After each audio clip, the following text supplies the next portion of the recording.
Pernahkah kamu mengatakan sesuatu saat marah dan beberapa menit kemudian kamu menyesalinya? Satu kalimat yang keluar dalam hitungan detik bisa merusak hubungan yang dibangun selama bertahun-tahun. Ironisnya, sebagian besar ledakan emosi terjadi sangat cepat. Dalam neuroscience, ada sebuah fakta menarik. Gelombang kimia emosi di tubuh biasanya hanya bertahan sekitar 90 detik. Artinya, jika kita bisa menenangkan tubuh dalam waktu singkat itu, kemarahan seringkali akan mereda sebelum berubah menjadi tindakan yang kita sesali. Dalam video ini, kita akan membahas cara mengendalikan amarah dalam 90 detik, berdasarkan penelitian neuroscience tentang bagaimana otak dan tubuh bereaksi terhadap emosi.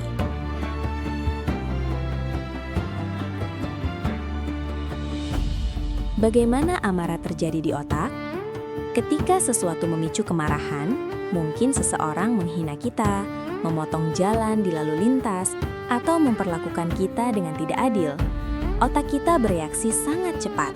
Sebuah bagian kecil di otak yang disebut amigdala segera aktif. Amigdala adalah sistem alarm emosional kita.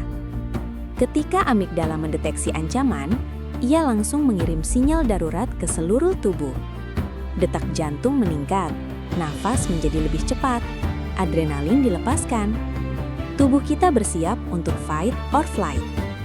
Masalahnya, proses ini terjadi lebih cepat daripada kemampuan berpikir rasional kita. Bagian otak yang bertanggung jawab atas logika, prefrontal cortex, membutuhkan waktu sedikit lebih lama untuk mengambil kendali. Karena itu, ketika marah, kita sering bertindak sebelum berpikir.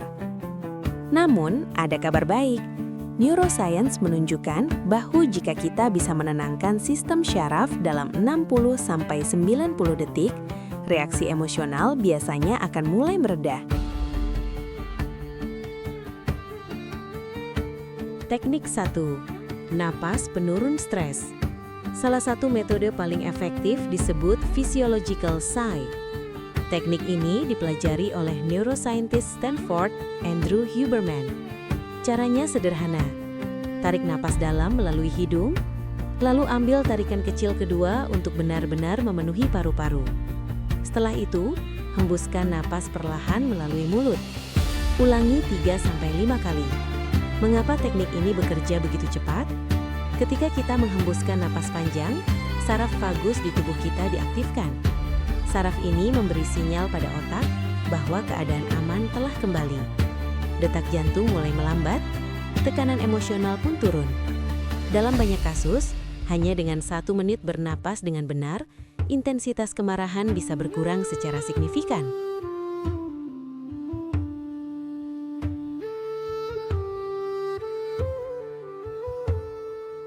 Teknik kedua, memberi nama pada emosi. Teknik kedua terdengar sangat sederhana, tetapi efeknya sangat kuat. Ketika kamu merasa marah, coba katakan dalam hati, "Saya sedang marah. Saya sedang frustasi. Ini hanya emosi sementara." Dalam neuroscience, teknik ini dikenal sebagai affect labeling. Penelitian oleh neuroscientist UCLA, Matthew Lieberman, menunjukkan sesuatu yang menarik. Ketika seseorang memberi nama pada emosinya, aktivitas di amigdala menurun. Pada saat yang sama, bagian otak rasional, prefrontal cortex, menjadi lebih aktif. Dengan kata lain, hanya dengan mengakui emosi secara sadar, otak kita mulai kembali ke mode berpikir. Teknik 3. Reset dengan air dingin. Teknik ketiga memanfaatkan refleks biologis tubuh.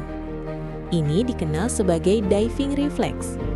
Ketika wajah kita terkena air dingin, tubuh secara otomatis menurunkan detak jantung. Sistem saraf langsung bergeser dari mode stres ke mode tenang. Karena itu, ketika emosi memuncak, coba percikkan air dingin ke wajah, atau tempelkan kompres dingin di pipi selama sekitar 1 menit.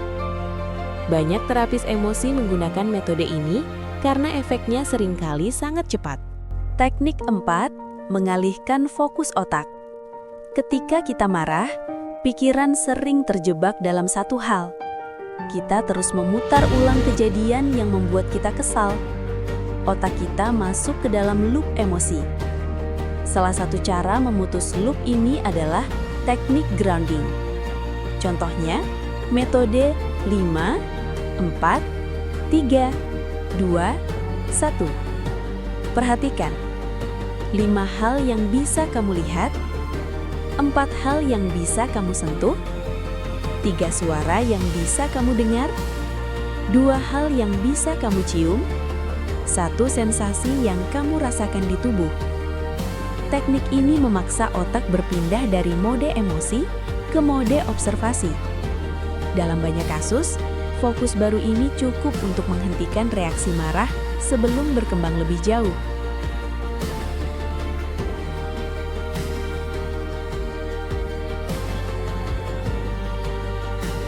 Fakta penting tentang emosi. Salah satu kesalahpahaman terbesar tentang kemarahan adalah ini. Kita sering merasa bahwa emosi mengendalikan kita sepenuhnya. Padahal sebenarnya emosi datang dalam gelombang biologi singkat. Jika kita memberi makan emosi itu dengan pikiran negatif, gelombangnya bisa berlangsung lama. Tetapi jika kita tidak menambah bahan bakar, gelombang itu biasanya mulai mereda dengan sendirinya. Inilah alasan mengapa 90 detik pertama sangat penting. Jika kita berhasil menenangkan tubuh selama waktu singkat itu, emosi sering kehilangan kekuatannya.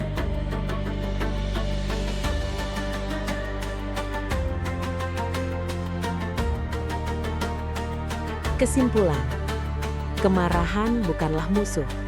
Ia adalah sinyal.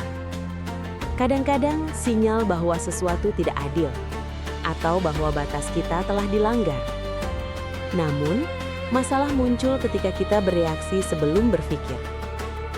Neuroscience menunjukkan bahwa kita tidak perlu mengendalikan emosi selama berjam-jam. Seringkali, yang kita butuhkan hanyalah 90 detik kesadaran. 90 detik untuk bernafas. 90 detik untuk memberi nama pada emosi. 90 detik untuk menenangkan tubuh.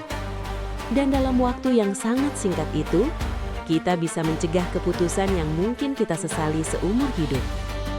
Karena pada akhirnya, mengendalikan amarah bukan berarti menekan emosi, tetapi belajar memberi ruang antara emosi dan tindakan. Dan ruang kecil itulah yang sering menentukan arah hidup kita.